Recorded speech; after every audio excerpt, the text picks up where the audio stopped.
Investigators. It's Mike Evans and Casey Pine with our weekly private, government and corporate investigation weekly news. I'm winner Mike Evans in white and navy, unlike the Navy Blues last night, who were losers who Casey supports. How are you, Casey? Yes, I'm good, and I'll cop that on the chin. Oh, really? Oh, good to see. Have you had a busy week, Casey? Sure have. The cases are coming in thick and fast as usual at the moment, which is fantastic. Keeps me busy and keeps food on the table. Good on you. G'day, Jamie. Good to see you. Hi, Renee. That's great to see you, Renee.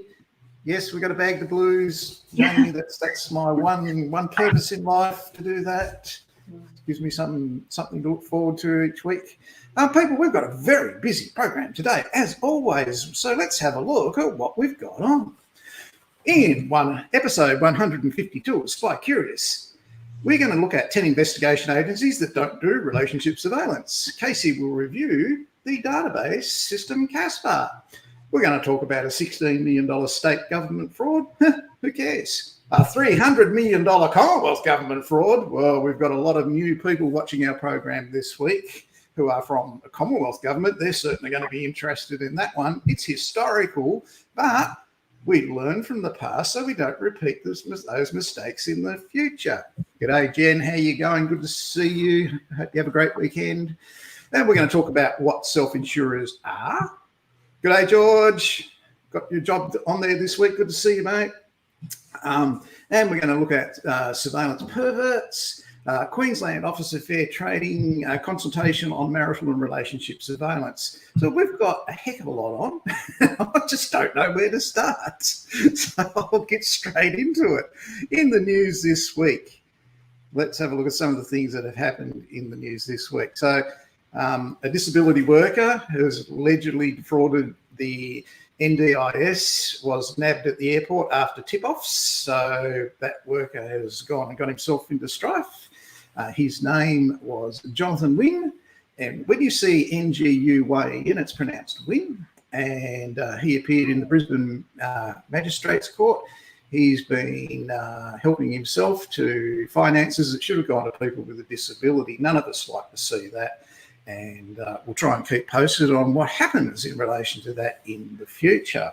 So that happened this week. Great news over at LinkedIn this week. Amanda Jarrett has been appointed as the case manager for Brookside Investigations. Now, that's a real positive for Brookside, and I am not surprised by that at all. Well done, Amanda. Very well deserved. And Brookside will only be complimented by that appointment. Well done. So that's great news. We got asked earlier this week by a student, and she received instructions to go and do a job. G'day, Chris. Good to see you, mate. Hope you're well. She got instructed for a job with a self-insurer. Now, this was the first time she'd ever heard of it and didn't really know what it was about. So I got the question, what are self-insurers? Well, self-insurers exist in almost every state and territory for workers' compensation. These are usually your bigger organisations in those states, and what they do is they insure their own workers' compensation. So let's have a look at the little video about that so you can sort of get your head around what they do. Here where you go and see it. So you can Google New South Wales self-insurers and get a list of them. There they all are. These are your bigger firms. They're really big firms would have normally a very high workers' compensation bill. So they do it and manage it themselves. It's less expensive than to do it that way. So you can just scroll through and see who they are. You can see what a self-insurance is, that sort of thing. And basically how they're eligible to do it and what rules. And I think if you click on one here somewhere, there's tells you what the rules are in New South Wales and what form you have to fill in. And it's a 2-page form, and it looks quite insignificant, but there is nothing more substantial than self-insurance. Okay, so they've really got to apply by the rules that all other workers' compensation authorities have to comply with. Here's our 2-page form coming up. And it does look inconsequential, but this is serious stuff. Just to apply to become a self-insurer today, is something that's really impressive because it costs $63,000 minimum to apply. So here's the Victorian Self Insurers. You can scroll through the list of them. And Chris down in South Australia could make his Google it and find out his Self Insurers for South Australia. They will be there. And they all have investigation work that's got to be done externally. So self-insurers exist every state and territory. They do engage licensed private investigators to do independent investigations on their behalf. And if you establish a good relationship with your local self-insurer, you're going to have a lot of work. I was very lucky to have a lot of work from self-insurers. I don't think they are today, but at one stage, Arnott's Biscuits were. And I did a lot of work for Arnott's Biscuits and also Cadbury's at the time, Cadbury's chocolate, which was a real eye-opener. I loved working down there. That was great work with that self-insurer at the time too. Now, I've decided to come up with a new theme for this year. People haven't really been getting my my theme where I have look for the way in. People have had trouble understanding that. So I've sort of updated it, and from now on, this is what our new theme is going to be. It's going to be in there like swimwear. Okay, so investigators got to look for the way in, not the way out. And you, don't care how you take it, you've got to be in there like swimwear in relation to getting in and doing the investigation. Okay, so it's our new theme, which we're going to carry right through. I did probably say, I love it. Took me ages to think of that, and I couldn't go to sleep one night. So that's how we're going to do it. Actually, I stole it off someone in a social media post. For our engagement this week, there was an article written in 2002 by the Gold Coast Bulletin newspaper. They interviewed investigator Francis Kerrigan from MJ Kerrigan and Associates, who I believe is retired now. And it tells you all about his story, and it has 3 examples in it of relationship surveillance. Now, Francis in this story tells you basically 3 examples of surveillance and what happened to it. Now, he doesn't promote doing relationship surveillance and that sort of thing. His organisation, MJ Kerrigan, they do proper surveillance, right? But if you would like a copy of this entertaining article that the Gold Coast Bulletin interviewed Francis with, PM me or email me and I will send you a full copy if you want 3 really brief but interesting examples of what can go wrong in relationship surveillance. They're in this story. It's really well done. And it says midwife chases baddies. Francis is a fully qualified midwife. So don't let that fool you, people. So if you want a copy of that, PM me, write in the comments. I don't care, send me a copy, right? But some way I can attach it and send it to you, I'll send it to you. Now, the interesting thing here is when the Office of Fair Trading last week said that coercive control issues coming up and they're going to consult with the investigation industry on it, they talked about coercive control of ladies by surveillance operatives in relationships and marital surveillance. Now, what Francis has got, he's got 2 examples in there of ladies doing that. So, and that's from 2002 in November the 10th. Still a relevant article today. MJ Kerrigan don't do marital and relationship surveillance. Interestingly, the owner of MJ Kerrigan at that time was Maurice Kerrigan. He left the Victorian Police where he worked with Ray Dent. If you worked with Ray Dent, you'd leave too. So he went to England and became a private investigator over in England. And Maurice tells this story, and he said what he used to do, he used to follow people that were cheating to the motels, and he'd kick the door in and take a photograph of them in bed together. That was his job as a private investigator in England. That's what he did. And then he would get them while he's sitting there on the bed with them hair crumpled and messed up, whatever. He'd get them to sign the divorce papers on the spot. That was the system over there. And I said, wasn't that dangerous or whatever? He said, no, they're quite resigned to it once I had the photo. That was it. So, he'll tell you that story. It's quite an entertaining one. But this one, if you want that article, like this live stream and request it from me, and I'll send it to you. You'll have it the same day. busy as I am, but it's a really good read and a lot of fun. So keep that in mind. Where am I going to go? I promised to show you what this is all about. So the Office of Fair Trading, in their security buzz last week, came out and said that there are relationship and marital surveillance operatives being used for coercive control in Australia. Now, I told you last week it's less than 5% of investigators that do that kind of work. But the Office of Fair Trading are going to basically consult with the industry in relation to it. Now, it's come from no, not that one. It's come from, sorry, the submission to the Women's Safety and Justice Task Force, where they identified it as a problem that marital and relationship surveillance operatives were being used for coercive control. And the Office of Fair Trading, fair enough, it's their job. That's what they've got to do. They've weighed in on it and they said, well, we're going to consult with the industry. Now, the industry does not generally do marital relationship surveillance. Why don't they do that? Francis Kerrigan tells you in that article. Think about that. There's one major problem apart from the danger of it that I told you about last week. And in my course at the Australian Security Academy, I tell you about that too. So very perceptive work by Francis and a really worthwhile read.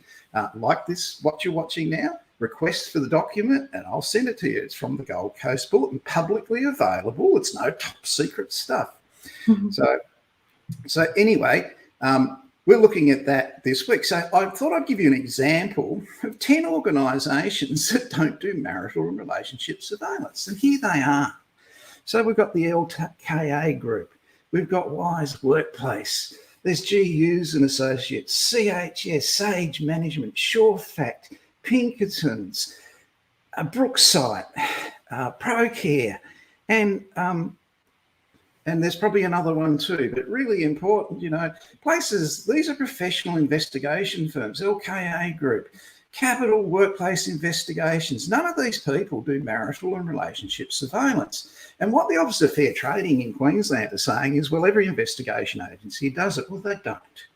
Right? I want to make that really important. But you can get on the internet and look up marital and relationship surveillance. You'll get lost and confused for about 50 hours. There's so many organisations or individuals that offer it. And whether they're licensed or not, I don't know. I've never done it, so I couldn't tell you. So really, that's what's happening. And that's just to give you an idea that these big organisations, they're not going to take a risk on that and lose $3 million contracts or $5 million contracts with WorkSafe or with general insurance or anything like that over marital and relationship surveillance. All those organisations you can see in front of you, plus this one here, and this one here, they all comply with a code of conduct for general insurance about vulnerable customers, and they have training in it and they have to sign off on it. Now, ignorance at the Office of Fair Trading, where they don't know that because they just are not a very good regulator in understanding what licensed PIs do, okay, they don't know that they comply with all that and they don't do it. So Office of Fair Trading's got to be tread really carefully here. You don't want to just lump 95% in with everybody else and say this is what you're doing, so you're going to go and do 5 hours of training on this or sign off on this. They've got to be very careful about who they identify and do that with. Don't forget, if you want this article by Francis, really great bloke, great investigator, great guy. Okay, it says something there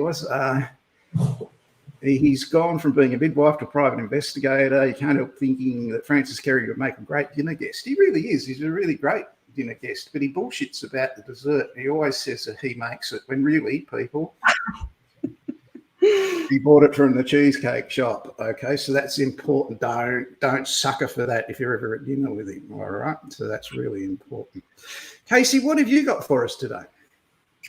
Yeah, just on that, the Office of Fair Trading, it annoys me the fact that we're even lumped in with security in the first place. It just goes to show how little the Office of Fair Trading and a lot of the regulators actually understand our industry in the first place, that we're in the same category as security guards when couldn't be any further from being the same industry. I've sat in industry association meetings where they've got security guards and private investigators with completely different things going on that they need addressing, and it's really difficult to even comprehend how they're trying to put us in the same banner. And yeah, sorry, that's my rant. It annoys me. One day it'll change. I think we need to get on that, Mike.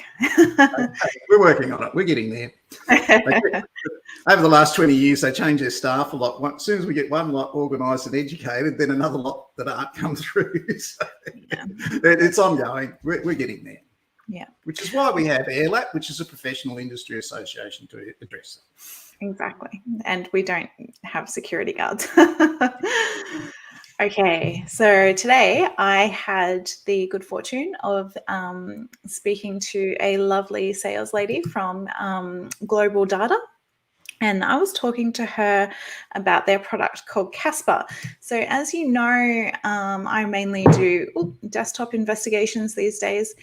And I just have so much work coming in, and I've done my open source intelligence courses, and I love doing that, and I love doing it manually. But as a sole trader, these things take a lot of time. And if I can get something to help expedite that process, or even get different data points that I don't generally have access to, which is what these guys do, it really helps make my job not only just that little bit easier, but it makes the information that I get more true and correct, which is really, really important for me. So Global Data are a fantastic company that obviously aggregate data. So they purchase data from different data sources and put it into their database. And the way moving forward with private investigations and, well, especially desktop investigations, is data. We need that data. We need that information on people, and we need access to it. So having these different types of databases that are accessible to people like me and different agencies around Australia is really important. So as you can see there, it says that the Australian population in 2020 is 26 million plus. Their customer coverage is current was 20 million plus. They've got 12 million real estate records, different contact coverage, so phone and emails and historical data. All of this stuff really helps you as an investigator with pivot points when it comes to either locating witnesses or getting information for lawyers, pre-trials, or mediation, and also people that are trying to engage in fraud. So this helps us find them online and see if they're actually doing what they say they're doing, or if they're not, we have access to that information to be able to find them, locate these accounts, and have some proof on it.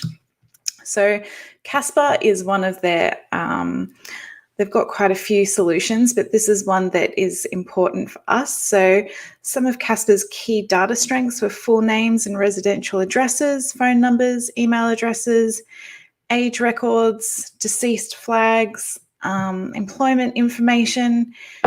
And one thing that makes them quite distinctly different from Detective Desk, in my opinion, is the, well, not just my opinion, it is what it is. They have the court info there, which is really helpful.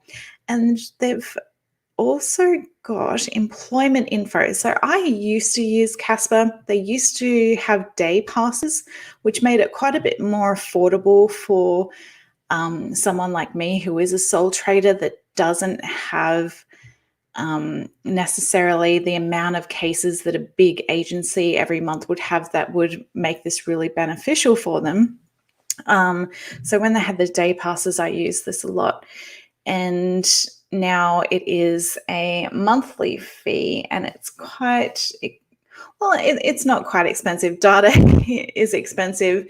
And if there are agencies out there, they can definitely afford this. So their basic pack was $250 a month, I think it was, and their Pro, which I believe would definitely be worth the money, is upwards of $500 a month, which gives you social media info, the court info, and the employment info as well. And I believe that with Detective Desk, you can pay extra to get that information as well, but I don't know the price comparison there. But they were really helpful today with walking me through, showing me that you can search not only just partial names, you can put in nicknames, you can put in partial email addresses, partial phone numbers, and all these different things where you can aggregate different data points, and hopefully that they have enough data in there to be able to flag the person that you're looking for, as well as auto tracing.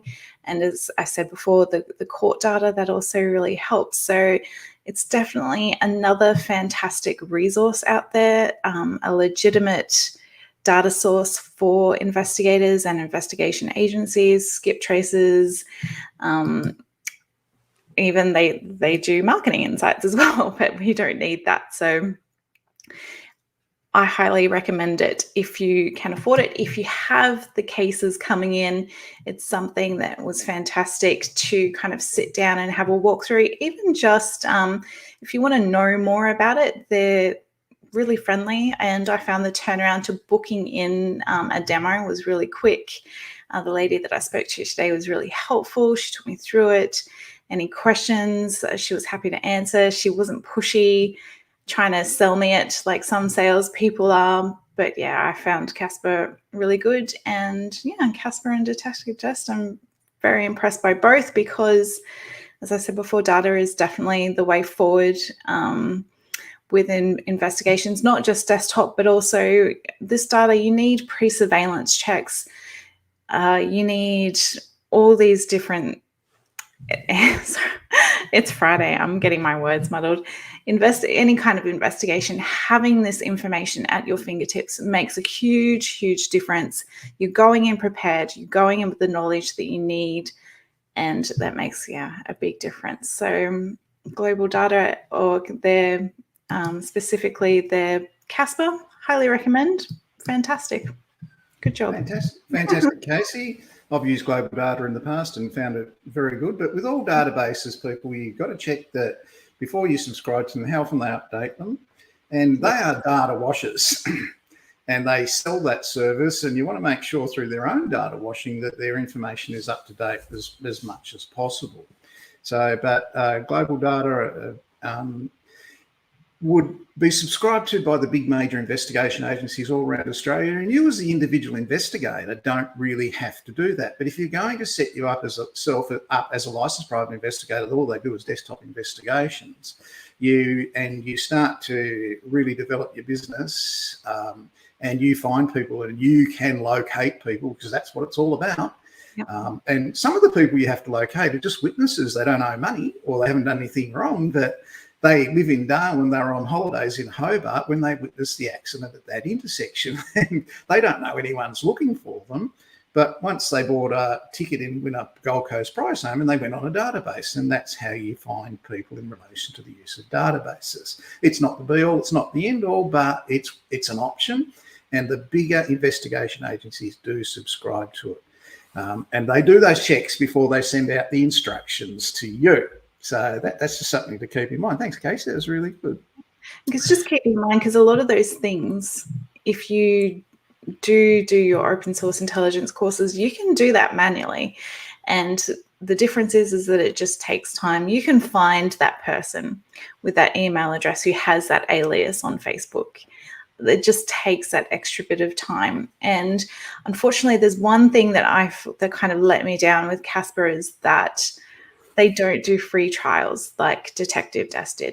I think it was a 10-day trial with Detective Desk. I actually put it to the test because you can sit down with someone and they do a walkthrough, a demo with you, and they're showing you all these wonderful things, but these are pre-selected names that they're putting in there, and they know what data is going to come up. They know that a court record is going to come up.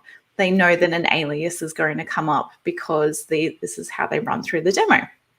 Whereas if you have a couple of cases and you just want to put it to the test to see, well, if it remotely shows anything for you, something that you couldn't find or something that you found and you know is there, if you just want to put it to the test that way, I like doing that before committing, because it is a 12-month contract with Casper.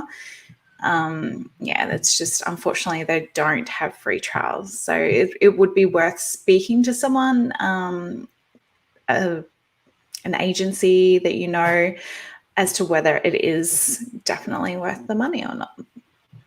Good advice, Casey. Very good advice. And if that all went too fast for you and you want to see the replay, come Saturday morning, if you go to our YouTube channel, you'll be able to see the replay of this program, and it will say on our YouTube channel that you're watching episode 152 of SpyCurious. That's 152 episodes of 30 minutes or more of what's going on weekly in the news. Now, I promised to tell you about a couple of frauds. Now, the first one, if you don't like seeing naked men, look away now. So here's Joel Barlow.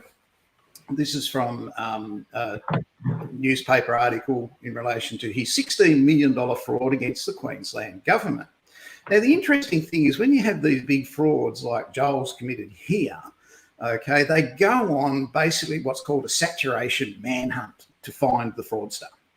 And this guy was, if you turned on a radio, TV, or your Facebook, YouTube, or whatever you did in Queensland a few years back, all there was in the stories was locating and finding this guy who ripped off Queensland Health for $16 million. That was in Queensland. Everybody over in Western Australia was laughing and going, we don't care. In Tasmania, they're going, who cares, whatever, should have had your risk management in place and it wouldn't happen. So that's Joel Barlow.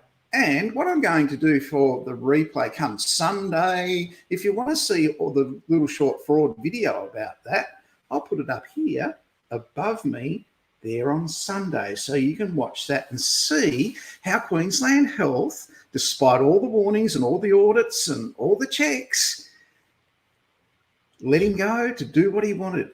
Never arrived at work on time, never, always left early, stole $16 million from a state government department.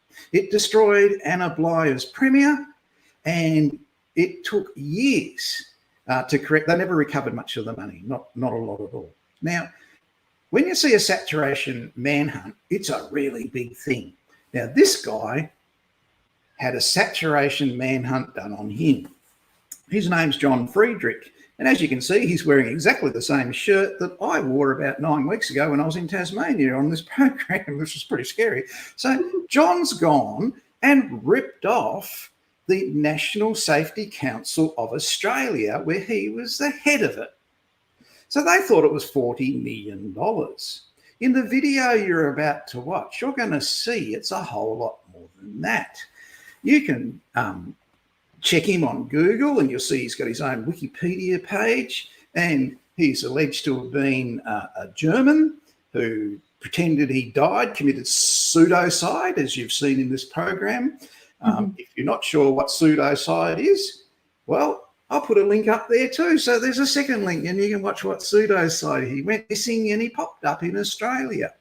Now, I don't believe that because there's not a hint of German accent in this guy's speaking that we're talking about here today. We're going to watch the video. It's only a 3-minute video, but I want you to look at when he's questioned by the interviewer, did you approach the banks in order to rip him off? What is alien? Can't do that now. You'd be dead in 10 minutes. But back then, all these hitchhikers used to go there, and there was one that was a spitting image of him. He had to telephone the police to say, I'm here, I'm coming there, please don't pull me over. The police kept pulling him over all day, every day, just because he looked like this John Friedrich guy. So this is a real insight into the fraud. Now, he was alleged to have committed suicide. This has got conspiracy theory written all over it. Really good to have a little bit, as an investigator, a little bit of a look around the internet, a bit of a Google, and just look at what you can find out about the case from a learning point of view of fraud and what he did. Now, it would have been terrifying on that manhunt. This was national, it wasn't just Queensland. So everybody was looking for him, and they would have been nervous as hell about it. And he was eventually caught, charged, and was supposed to go to court, but allegedly committed suicide before that happened.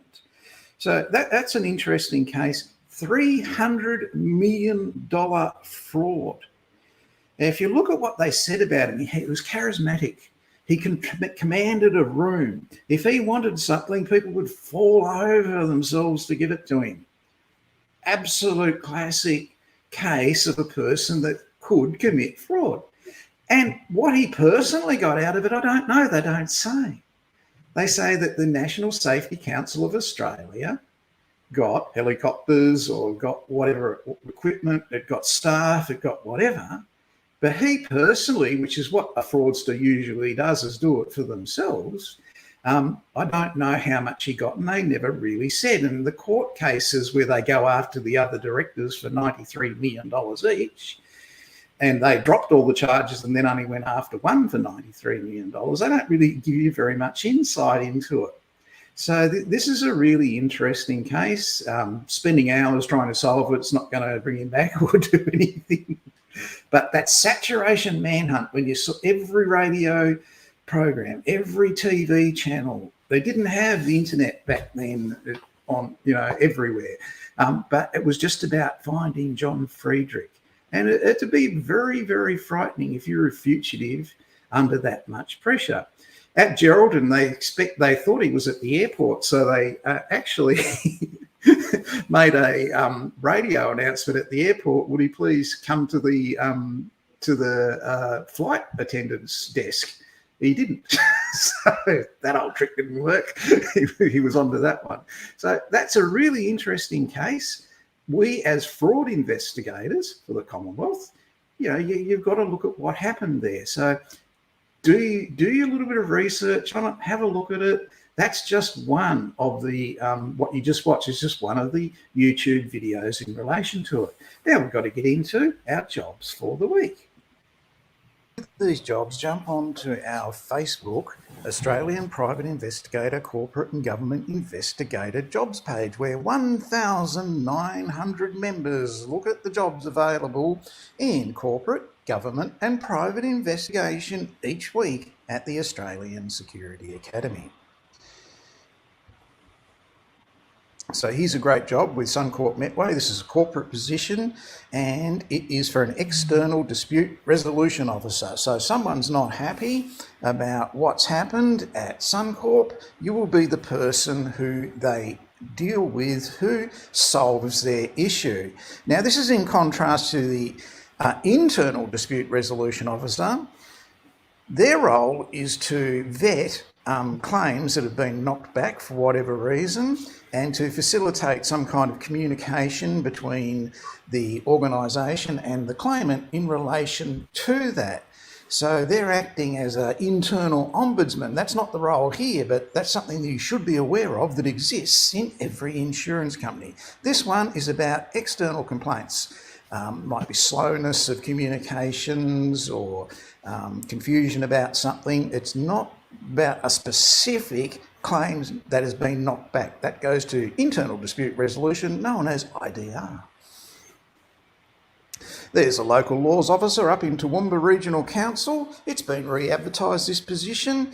They're having some difficulties up there getting people to work for them. As you heard 5 weeks ago, there was a licensed private investigator taking photographs of Toowoomba's inspectors in their class without their consent or knowledge. Those photographs were taken from the rear.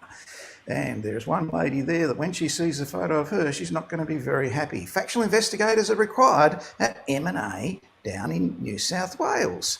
M&A investigations have been around since 1979, a great organisation to work for. So certainly get in touch with them if you're a licensed private investigator, you're looking for work in New South Wales, M&A investigations are a great place to work. So they're looking for junior investigators for the federal government for $42.54 per hour. And you can see that full job role here on that Facebook page. Down in Melbourne, Brookside Investigations are looking for general insurance investigators. They offer top rates and support. Now, general insurance, people, is something that has a lot of oversight on it through the General Insurance Contracts Act, and that tells all general insurers what they can do and what they can't do and how to deal with vulnerable people. I've spoken about that today in this program, and Brookside enforce that, as do all the other Surefact, Kerrigans, the whole shooting match, M&A Investigations. Anyone that does general insurance has code of conduct to comply with in regards to vulnerable customers. It doesn't mean it's impossible to do an investigation, and I'm not aware of anyone who's been a long-term investigator that ever didn't comply with code of conduct for general insurance or workers' compensation or Transport Accident Commission or CTP liability. Well done, Brookside.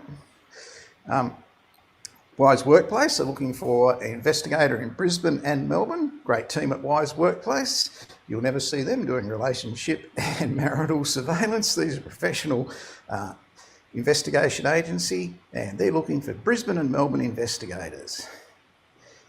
Here's a great job opportunity if you want to earn $3,000 a week or more down at the City of Gold Coast. You're going to be the executive leader ethics for the Gold Coast City Council. You'll never see the City of Gold Coast, Ipswich councils allowing any teacher, particularly licensed private investigators, to take photos in the classes that they run. They're professional organisations.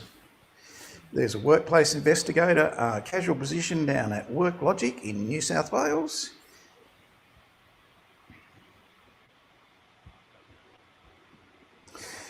Darwin want the ProCare group, they're after a factual investigator up there. And MJM are looking for video interviewers in each state and territory around Australia. Far North Queensland, they're looking for surveillance operatives at MJM. And fraud detection manager is required at Gallagher Bassett up in Brisbane. The Building Authority down in Victoria, g'day George, they're looking for a senior compliance officer down there, and you can see that job on our Facebook page. So all these jobs are available for you to view at your own leisure. If I went too fast on any of that, you can watch the replay on YouTube tomorrow morning. Yeah, you certainly can watch that replay on YouTube tomorrow morning.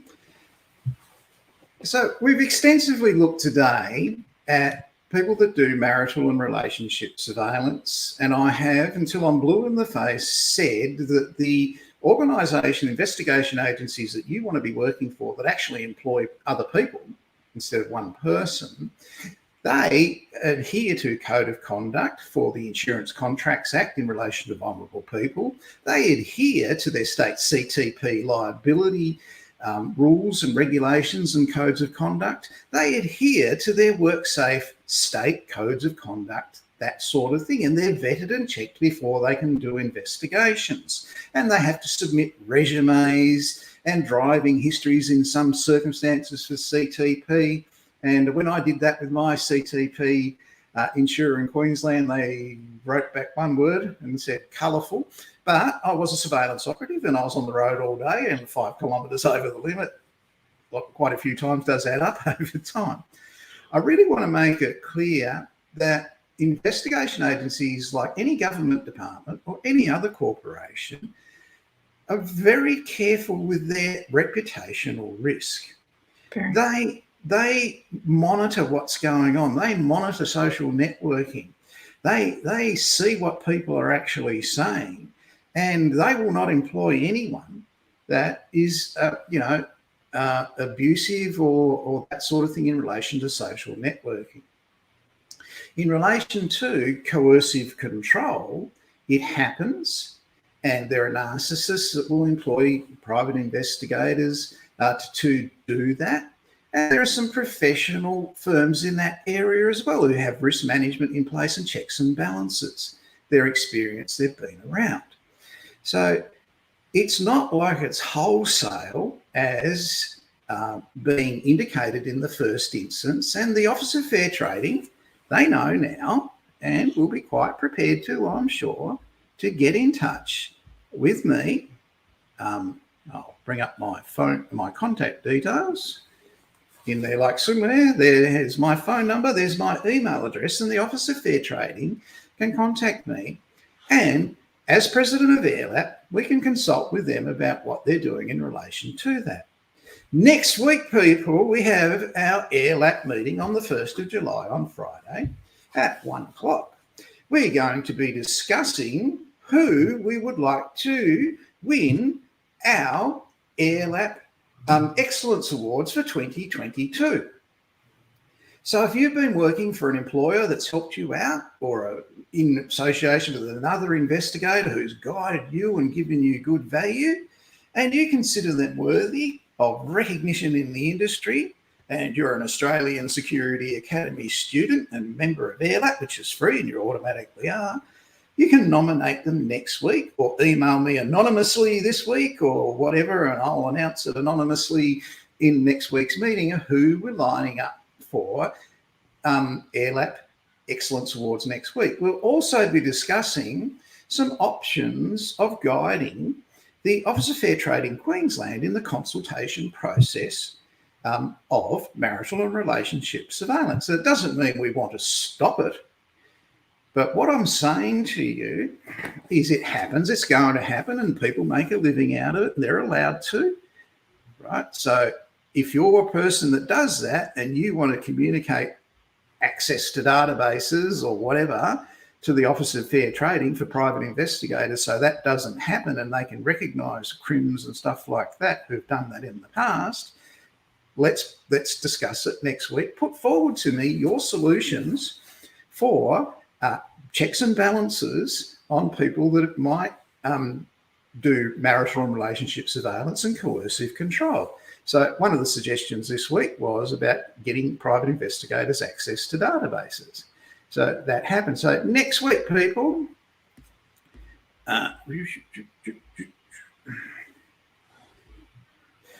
there's my contact details again. Next week, AirLap meeting at 1 a.m, 1st of July. Then we'll have 1 p.m. Sorry, thanks, Casey. This is why you are here. All right. Don't forget our really great offer this week. This is really good. Okay, so we've got this article. Got it somewhere. This article that appeared in the Bulletin in 2002 about marital and relationship surveillance, and the number one reason why you shouldn't do it is in there. Number one reason. There are other reasons too, and Francis is definitely not promoting it. He's just giving the newspaper something that they wanted to hear. Okay. His business concentrates on, or did concentrate, if he's not working there anymore, I don't know if he's still working. His business concentrates on appropriate corporate surveillance. I don't think they do. They don't do marital and relationship surveillance anymore. They might have done it 20 years ago, but not now. So if you want a copy of that article from the Brisbane Bulletin, Gold Coast Bulletin, just like this page, PM me or email me and I'll send it. It's a really good read and he's got 3 very quick examples of it. Quite often, like the Office of Fair Trading, you can assume that something, and it could be a totally wrong assumption. We've got to be careful we don't get tunnel vision as investigators. And probably the one example that always comes back to me is I had an associate who worked for the Queensland Department of Education. He was the best investigator they ever had. Absolutely magnificent investigator. And one day we were both driving to Brisbane in separate vehicles and we were stuck in the car park on the M1 at the part that stops every day for 10 minutes, and we were crawling along. We saw each other. So naturally we got in touch with each other by the phone and talked about what we're doing, what we're up to. And he was off to finalise an investigation about a teacher that had been grooming some children. Now, I was listening to him say that, and I just assumed, and I naturally said, they should cut off their testicles. There was a long period of silence, and he said, after the long period of silence, Michael, it's a lady. Now, I was trained not to assume. I was trained to think before I said things like that, right? But it's a real reminder to us all that sometimes it can just be the other way around. and what you think isn't exactly what it is. Thank you for the database road test, Casey. You're welcome. Thank I you. trust you have a great weekend. I will. I'm going to relax. I'm working this weekend. Good idea. Enjoy your weekend. Thanks for watching, people. We will see you exactly the same time next Secret Week.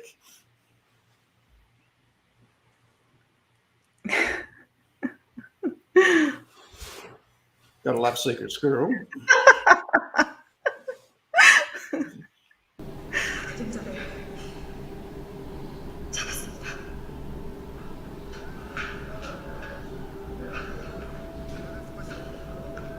작전 종료. 전원 복귀할 것.